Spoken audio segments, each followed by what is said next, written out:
चला मंडळी, ट्रिपला जाण्याची तयारी. उद्या जाणार आहे मी ट्रिपला, पण आज कारवारमेच्या माहेरी चाललोय आज वस्ती राहायला.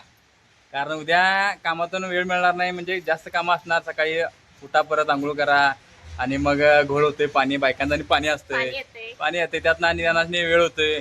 कारण आम्हाला पोचायचं आहे बरोबर 1:15 जंक्शनवर. कारण रेल्वे आमची 1:15 आहे, त्यामुळे आम्हाला लवकर जायला पाहिजे. म्हणून आज आमच्या सासवडीत यांच्या माहेरी आज निवांत वस्ती राहायचं, आणि उद्या निवांतावरून पोचतोय आम्ही तिथं. तर चला, या बॅगा बघा, या आमच्या एवढ्या बॅगा केल्यात पॅकिंग. बघा तुझी बॅग, हा हे बघा एवढ्या बॅगा पॅकिंग आहेत. आणि 2 मेंबर बसनं पाठवल्यात, आमच्या आई साहेबांना आणि आमच्या मोठ्या मुलग्याला. हे बसनं गेल्यात, कारण एवढी गाडीवर मावणार नाहीत. आता आम्ही गाडीवरून चाललोय. तर चला, आम्ही कुठं ट्रिपला जाणार आहे हे तुम्हाला थोडक्यात कळायला असेल, आणि ते तुम्हाला ब्लॉग दाखवणारच आहे मी. तर आता कुठं चाललोय लगेच सांगणार नाही, ते ब्लॉगमध्ये तुम्हाला दिसेलच.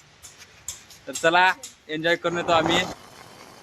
एवढा मजा घेतलाय ना, ट्रिपला जायचं जर कमी भरायचं. हा लागणार म्हणून घेऊन बसा, बॅग बिगून बसल्यात बघा. चला आम्ही जाऊया. 3 बॅगा भरल्यात, 5 जणांची कपडे सगळी भरल्यात, खायला परत त्याच्यावर जायचं आहे.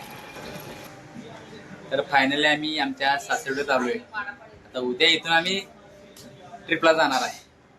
कुठे ट्रिपला जाणार आहे हे नंतर तुम्हाला जाताना कळेलच. आमच्या आई साहेब मगाशी नव्हत्या, त्या बसनं आल्यात, कारण गाडीवर मावत नाहीत या. बॅगा असल्यामुळे काय गाडीत मावत नाहीत त्यांनी, म्हणून त्यांना एसटीनं बसून आलो.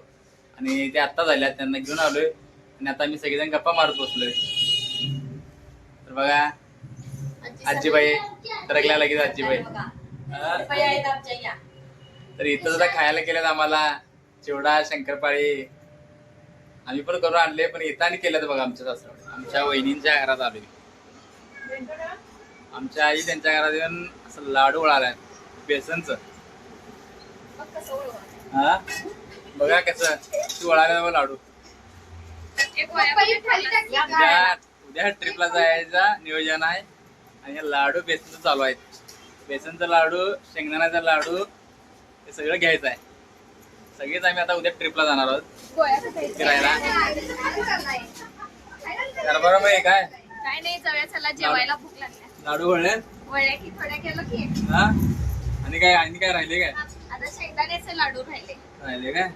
बरं वळा, जाऊया आता. आम्ही पण जेऊया. आपण जेवून येऊया आता. चला मंडळी, आज फायनल दिवस आलाच आमचा ट्रिपला जाण्याचा. आणि आम्ही सासरवाडीतच मुक्कामला काल आलतो, आणि तिथंच आता आम्ही शेंगदाण्याच्या पोळ्या करून गेल्यात. हे बघा चालू आहे शेंगदाण्याच्या पोळ्या. आमची ट्रेन आहे दुपारी 1:15 वाजता. तर आमच्या आई साहेब शेंगदाण्याच्या पोळ्या कराल्यात. कारण बाई शेंगदाण्याचे लाडू वळाल्यात. आजीबाई कोथमीर सोलाल्यात. वड्या करायच्या. आम्ही ट्रिपला जाणार, आणि आमच्या सासरवाडीवाल्यांनी ताप बघा. हा गरज यांना ताप. आम्ही आलो इथं वस्तीला काल, आणि सकाळी लवकर आवरत नाही म्हणून कालच आम्ही इथं आलोय. आता दुपारी 1:15 रेल्वे आहे. मुलगीच्या माहेरात आलं की कसला ताप नसतोय. ताप नसते, बरोबर आहे. तर आम्हाला वाटते ना ताप जातो. त्यांना वाटत नाही वाटत. बरोबर दे करा पोळ्या. झाल्या का नाही पोळ्या? झाल्या का नाही? आता चालय कधी कधी आवरायच्या झाल्या. 10-12 आहे. हे बघा पोळ्याचा ढीग बघा. हे पोळ्याचा ढीग, शेंगदाण्याच्या पोळ्या बघा. या आता किती दिवस, 4-5 दिवसाच्या काय पोळ्या. मग शेंगदाण्याच्या पोळ्या लई दिवस राहतात, म्हणून शेंगदाण्याच्या पोळ्या प्रवासाला घेऊन जायचं असतात. करा भाकरी जास्त दिवस राहत नाही. होय, शेंगदाण्याच्या पोळ्या म्हणजे खराब होत नाही. सुरळी करून खात जायचं. होय, हा खात जायचं.